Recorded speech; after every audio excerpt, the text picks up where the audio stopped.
Yo, what's up guys, and welcome back to Tryhard Nation. As always, I'm your host, the omegatryhard, and recently I've gotten a couple requests about masteries. So today I'm going to make the one-stop shop for everything you need to know about mastery. So let's go ahead and just roll that intro.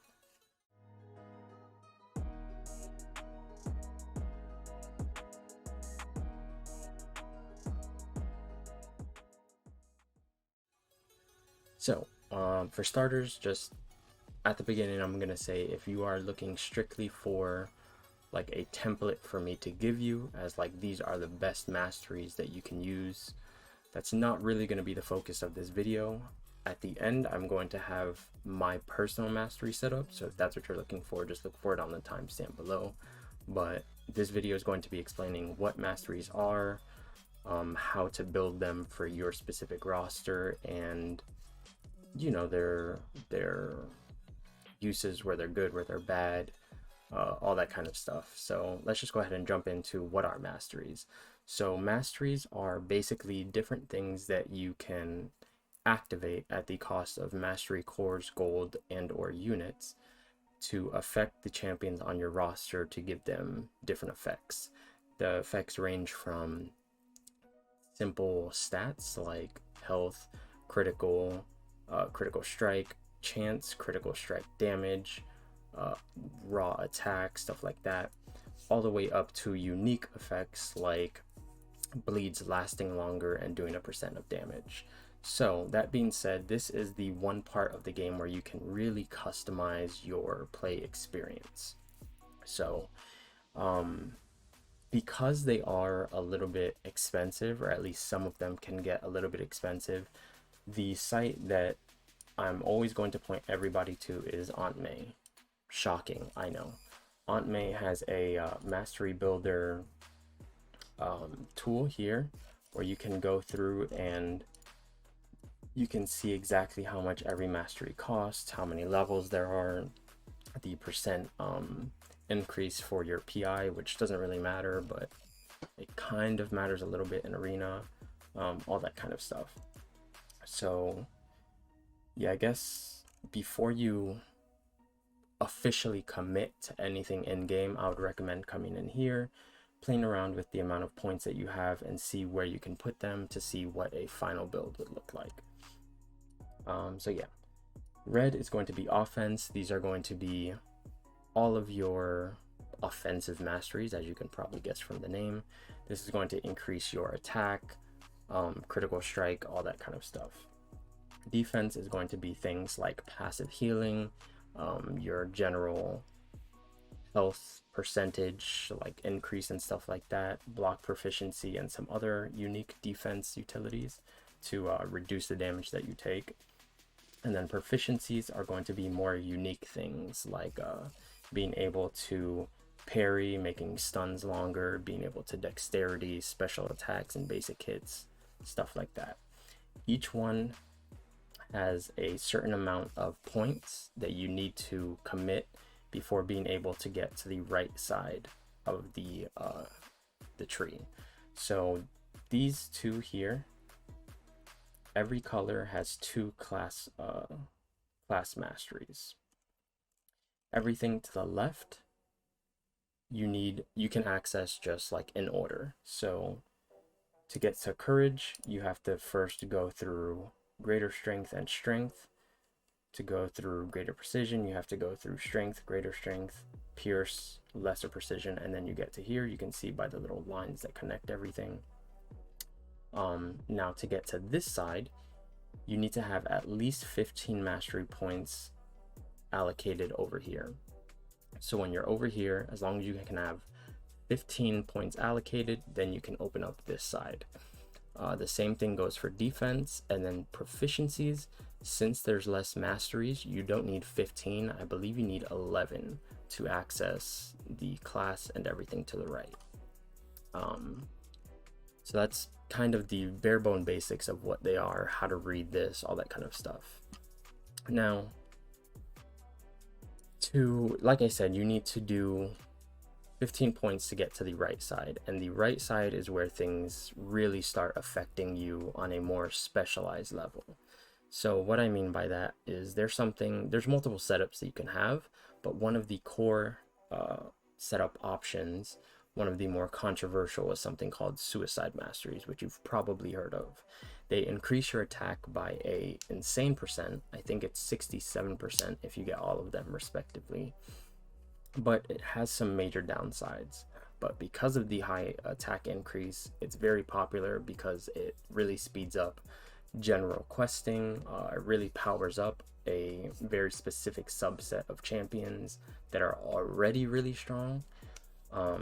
It really speeds up arena, which is probably the biggest pro for this, and it makes your numbers really high, so it just makes your champions just look that much stronger. So each kind of each section has those kind of masteries. So these are going to be the Suicide Masteries. Glass Cannon increases your attack while decreasing your health. Recoil gives you a pretty big special attack increase at the cost of 5% health every time you throw a special attack. Liquid Courage gives you a 30%, well, I'm not going to do percents, that you don't need to know that, but this gives you a massive attack increase at the cost of having a permanent poison on you. And then Double Edge gives you a attack bonus. Sorry, I can't talk right now. It gives you a attack bonus at the cost of a temporary bleed. So these right here, if you max all of them out, you get an insane amount of damage, but you have a permanent poison. You have a pretty strong bleed at the beginning of every fight. So every time you go into a fight throughout a quest, you're going to get the bleed and the poison. Again, this is passive but permanent, which you can offset this damage even if they're not immune. This, if they're not immune, they're always going to take, I think it's like 7 or 8% unless you have Coagulate maxed out. So again, very strong, but some really bad downsides. Next, you have this section down here, which again is very unique but very powerful. Despair makes it so characters that have a lot of debuffs can reverse regeneration effects. So characters like Wolverine that get regenerations, if you have a character that puts a lot of debuffs, any debuffs, each debuff will decrease healing by, I think it's 15% at max level, and that affects stacks. That also affects with effects that are petrified. So Petrify just naturally reduces regeneration effectiveness or potency. Just that's what the ability does. Poison reduces healing potency by 35%, and then this is a 15%. So each of these can stack to go above 100%, which will invert any regenerations that the opponent would get. And this is included as willpower healing for Alliance War. So this is a very, very, very powerful mastery to use depending on your roster. Deep Wounds, again, same thing. It's very unique but very powerful. This makes it so your bleeds last longer, and if you have more health than they do, you do a percent health damage. Assassin makes it so the last 18% you get a very big attack increase and you reduce the opponent's ability accuracy. This is good on every character, however it's only for the last 18%, so a lot of people don't see value in it, because if you can get them to 18%, theoretically that last 18% should be pretty easy anyways, but it's pretty strong. Unfazed it's very unique, but it's not very powerful. It just makes it so when the opponent evades an attack, you have a chance to go unstoppable, which if this was a 100% chance, a guarantee to go unstoppable, this might actually be viable, but because it's only a chance, it's not very reliable, so I don't think it's very powerful, with the exception of Alliance War defense, because dexterities count as evades, I'm pretty sure. So you can trigger the unstoppable that way and kind of throw the opponent off. Next, defense, willpower. It just heals you passively whenever you have a debuff on you. So this is really good for, and actually it's basically mandatory for the suicides to offset the damage that you take from these two masteries. However, this will always heal you even if the debuff isn't a damaging debuff. So characters like Kingpin that place debuffs on themselves that don't do damage, willpower allows him to just gain a basically permanent heal. Characters that reduce the potency of debuffs but they're still placed on them, so characters like Omega Red with bleeds or Diablo with poisons, this gives them very powerful regen. And in certain nodes that place things like fatigues on you or weaknesses or armor breaks that are just going to be inevitable, this can give you a pretty strong, pretty consistent heal throughout the fight. So this is a very strong mastery for any champion except robots, because this doesn't affect robots. And in my opinion, this is the only mastery from the right side that is mandatory for every player. Every player, no matter your roster, should have willpower. Unless you like only have robots and you only ever use robots, but I don't see that as viable. Coagulate reduces the potency of incoming bleeds. This reduces the reduces the duration of incoming bleeds.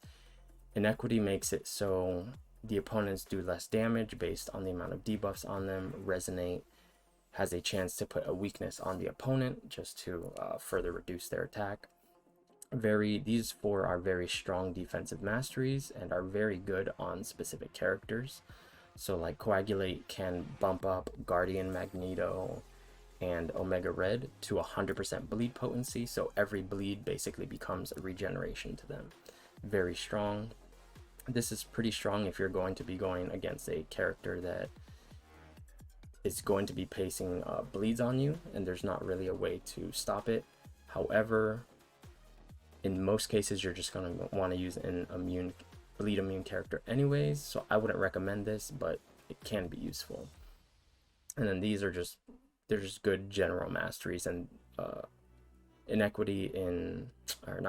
Resonate in general is good for characters that do damage based on the amount of debuffs on the opponent. So characters like Luke Cage or Void, this is very, very strong for them.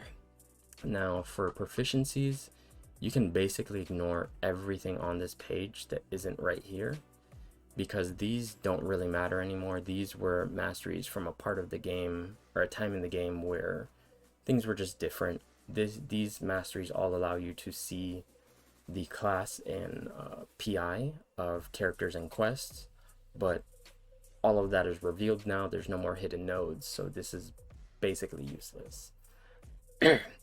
Now, most of the class-based abilities or class-based masteries are pretty useless, with the exception of Mystic Dispersion, Tech Collar, and I think this one is decent. I've never tested it, but it seems decent based on the description.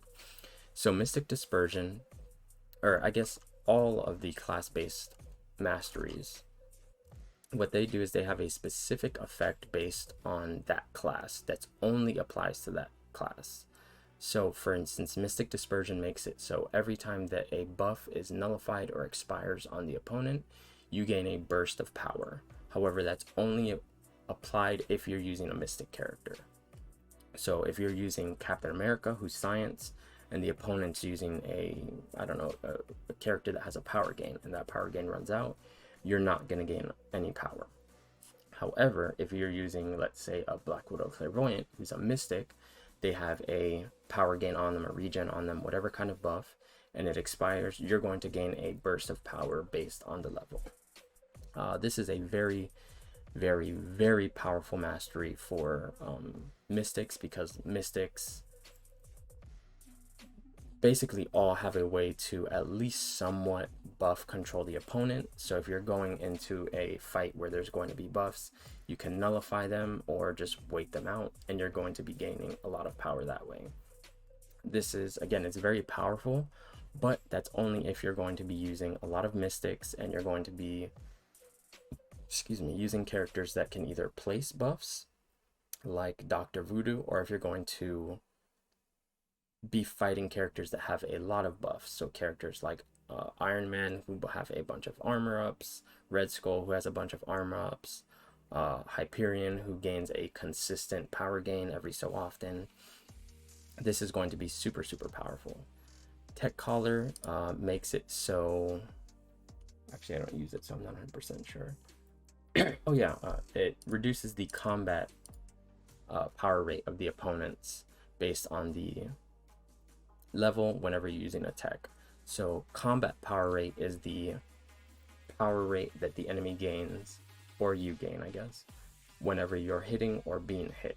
So this reduces it enough at level 5, so I think you gain a special bar of power before the opponent would, which is really big on characters like Vision, Age of Ultron, stuff like that that are going to be power draining, or placing like heal blocks on the opponent with specials, just because you'll be able to apply it before they can use their specials, which typically is when like special effects and stuff like that proc. So pretty powerful.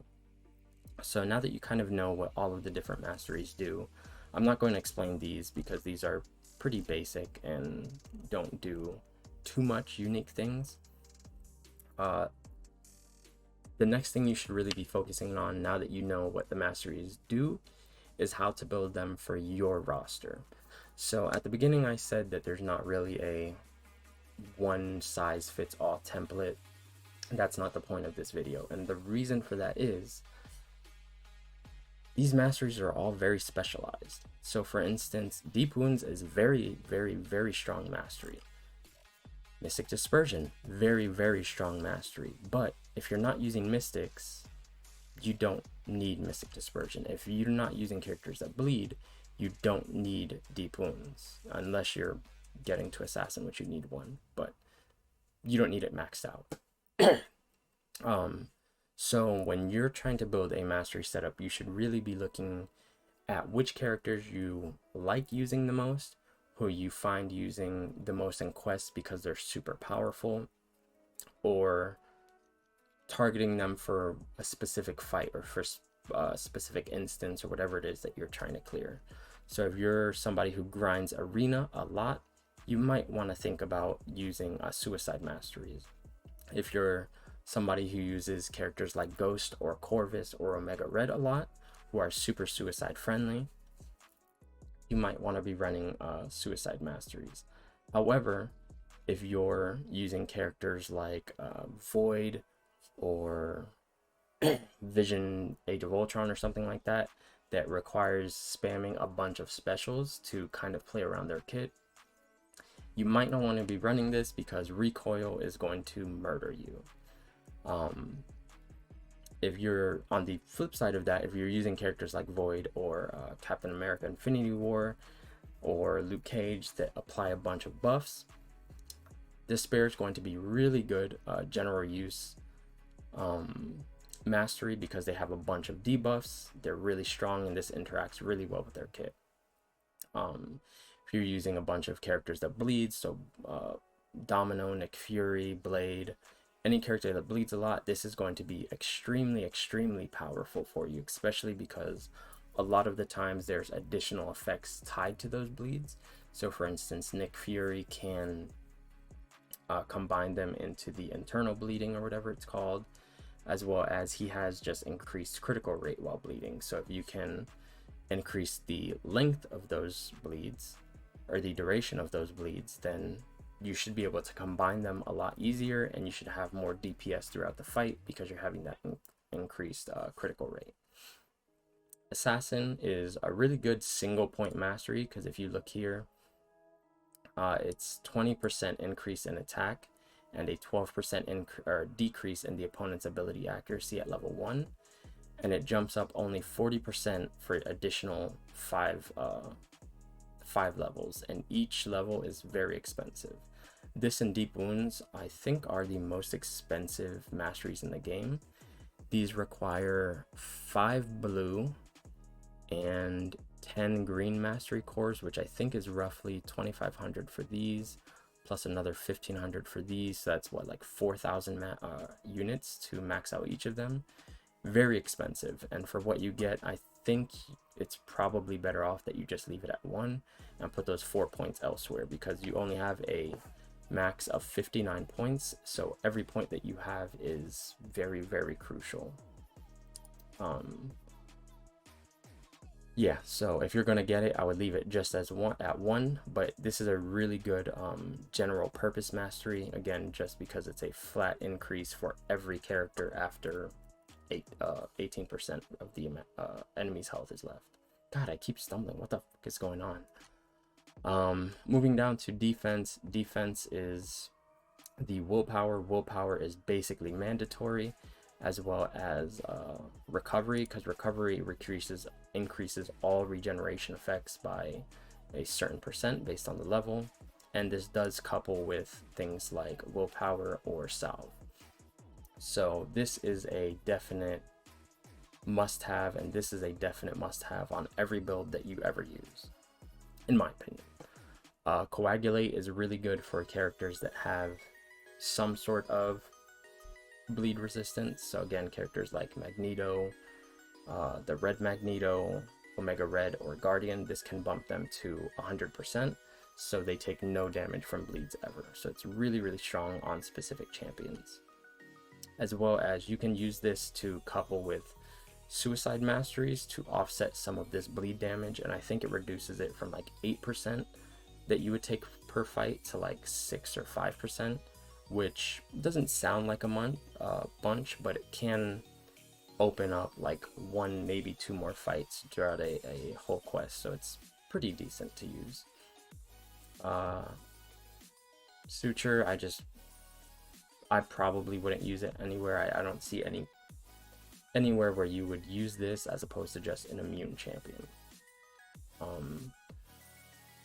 Inequity and Resonate, like I said, they're really, really good on characters that have some sort of kit based on the amount of debuffs that the opponent has. So your Mr. Fantastic, Boy, Captain America, Infinity War, Luke Cage, this is going to be very, very effective on them.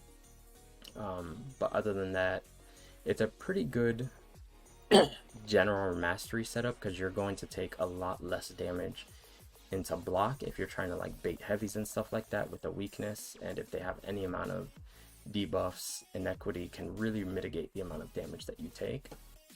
However, the one drawback, which is probably the only reason that I don't use it, is for Alliance War. When you place that weakness on them, it can trigger will trigger their willpower healing, which can really draw out some fights, and it's not fun. This is also can get a little bit tricky if you're going against masochism nodes. Here, none of this matters, but there's a lot of important masteries here. So parry should always be maxed out at 3 out of 3, and so should stupefy, because parry decreases the damage that you take when you do a well-timed block, as well as it places a stun on the opponent. You could see all the stats and stuff here. So it'll be a, 25% damage reduction, as well as a 1 second heal that can increase by an additional second based on your perfect block chance. And Stupefy increases the duration of stun debuffs by a flat percent. So with both of these maxed, you're going to be taking a lot less damage whenever you do well-timed blocks, as well as that stun is going to be a full 1.5 seconds minimum duration, which you can use to get around characters like Groot or Rogue that shrug off debuffs quicker, and be able to combo into them after a parry stun. So mandatory for every single player. As well as dexterity, you can put it at 3 if you want. It's not the worst investment in the world, but most people have it at just 1, because what you gain from the additional 2 points is basically just a bit more dexterity, or a bit more precision crit rating, which probably equals out to maybe 3 to 5%, which is noticeable, but not, like, in my opinion, not worth the 2 extra points.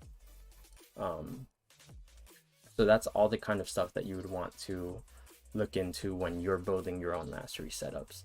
So what I'm going to do now is I'm just going to put some quick templates of what a full build might look like. So I'll be right back in 1 second. All right, so I'm back.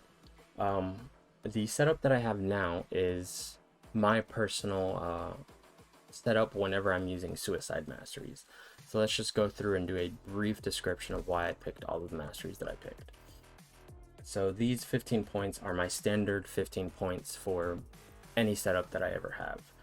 The reason I have 1 in courage and 1 out of precision is just because whenever you revive, this gives you a pretty big attack boost, and at a single point it gives you 10%, as opposed to putting in those extra points for an extra 5% each. It's a very good single point value, and just on my preference, that 1 point that I would take out from either of these 2 masteries to put it here, I just took it out of precision. If you don't want courage, you can put it back into precision. If you'd prefer to take it out of cruelty, just leave this at 5 and then put this at 4. But whichever you prefer, this is just my preference. As well as whenever you're using this site specifically, as you can see here, whenever I'm clicking pick a mastery, it'll tell me everything associated with that rank. So to unlock it, I need 3. To unlock rank 2, I need 2 more. And to unlock rank 3, I need 2 more. So to know the total cost of unlocking all of this from 0 to 3, just add up right here. You would need 2, 5, 7 of the green mastery cores to fully unlock glass cannon. And then every time that you go into the masteries to apply it, you have to pay 1 unit for the first rank, 2 units for the second rank, and then 3 units for the third rank. That's how you read the screen. I probably should have said that at the beginning, but so be it. So like I said, this is my personal Suicide Mastery setup. So these are maxed out. You never max out recoil because it increases the percent health that you take after every special attack, and recoil is the worst part about Suicide Masteries. If this wasn't here, Suicide Masteries would be a default for basically everybody. 3 out of 3 here, and then 3 out of 3 here. So in total, this gives me a 67% attack increase at the cost of 5% health per special attack, a permanent poison, which is completely offset by willpower, and then double edge, which does like 7% per fight. After that, I have 1 point in despair so that I can get to 5 points in deep wounds, and then 1 in assassin. The reason I have 5 in deep wounds is because I use Mole Man and Nick Fury a lot. If I didn't use those, I can take those out, leave this at 1, and maybe do 2 in despair, 2 in assassin, or just put the, I guess 5 in assassin, 4 in assassin, or put them wherever else on any other mastery that I want. You can flex out those 4 points as you see fit, but personally, that's where I'm going to put it. Just again, because it fits my personal roster. Here, again, this is going to be my default 15 points for defense. So these 2 just so I can get to the next layers. 1 in south so I can get to recovery. Recovery is always max, 3 out of 3. Block proficiency, I do 4 out of 4 because it drastically reduces the damage that you take whenever you're blocking, which if you've been in Act 6, Act 7, high tier Alliance War or Alliance Quest, you know that taking blocks that aren't parries, sometimes even parries, you're going to take a lot of chip damage, and this just mitigates that by quite a bit. The same thing goes for perfect block, which is why I have this maxed out, as well as this synergizes with the parry mastery that increases duration based on your block or perfect block chance, and this increases your perfect block chance. Granted, the duration increase is hardly noticeable, but it's there, and it's just another mental thing I do to kind of just validate it in my head, I guess. And then standard ground I have in 1 point. You don't have to have this, especially because it costs a mastery core. This is probably going to be off-putting for most people, I have it here because it's just a nice safety net in case you can't evade a heavy attack, you get stuck in a corner, or maybe it's just really quick and catches you off guard like it does me. This has a 17% chance at level 1 to resist it. So basically it'll just treat it as if you blocked it. And in Alliance War, this can also trigger a parry stun. So this is pretty good mastery in my opinion. But if you don't want that, you can put it into Salve, you can put it into anywhere else here. Just make sure that you're able to get to willpower. Willpower is always 3 out of 3, again, to offset the damage that you get from these two masteries, as well as it's just really strong. Coagulate, I run 1 because I use Magneto and Omega Red a lot. This puts them at that 100%, so the bleed that I get from the suicides, instead of doing damage, it's just going to be healing them. So again, it just helps offset the liquid courage damage, and yeah. And then proficiencies, just the bare bones mandatory masteries: maxed out stupefy, maxed out parry, 1 in limber, and then 1 in dexterity. So this is my default suicide mastery setup. Let me show you another setup that's not suicide not suicide masteries. All right, so here I am with my personal non-suicide mastery setup. Now if you look up here, you'll see I'm still missing 4 points, and because those 4 points kind of fluctuate depending on what it is that I'm doing at the moment. So currently I put 3 into glass cannon and then 1 into limber. That's what I'm currently running with my extra 4 points, but sometimes I don't put them in those, and I might throw it into 3 into coagulate, 1 into unfazed, or I might run 1 in inequity, 1 in resonate, 1 in limber, or I can do 1 into here and then 3 into pacify. It just kind of depends on whatever I'm doing at that moment, but in general I will have 3 in glass cannon and then put the extra last point into limber. So I'm not going to explain most of these as much as I did in the mastery or the suicide mastery setup, just because a lot of the reasoning is the same.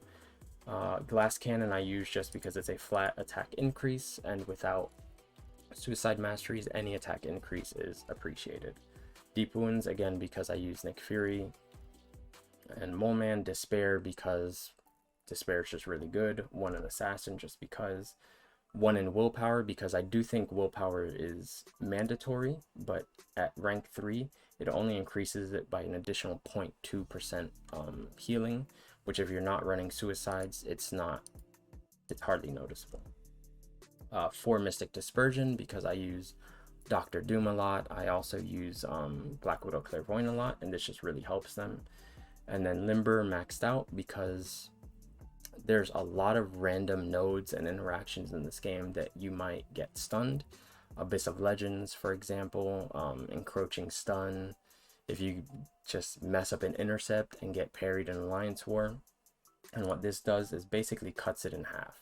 So 1 second stun becomes a 0.5 second stun, and sometimes you'll be able to recover fast enough to not get completely laid out after that stun. So this is just a super powerful mastery.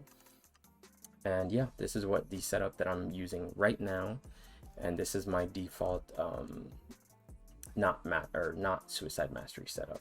So hopefully that answers all of your questions, what they are, some examples of mastery setups, as well as how to know how to build them for your account. Again, before you invest, come to Auntm.ai, read through the description, see which ones fit your account, and really test with the costs and stuff like that. All of the costs associated are going to be up here for your current setup.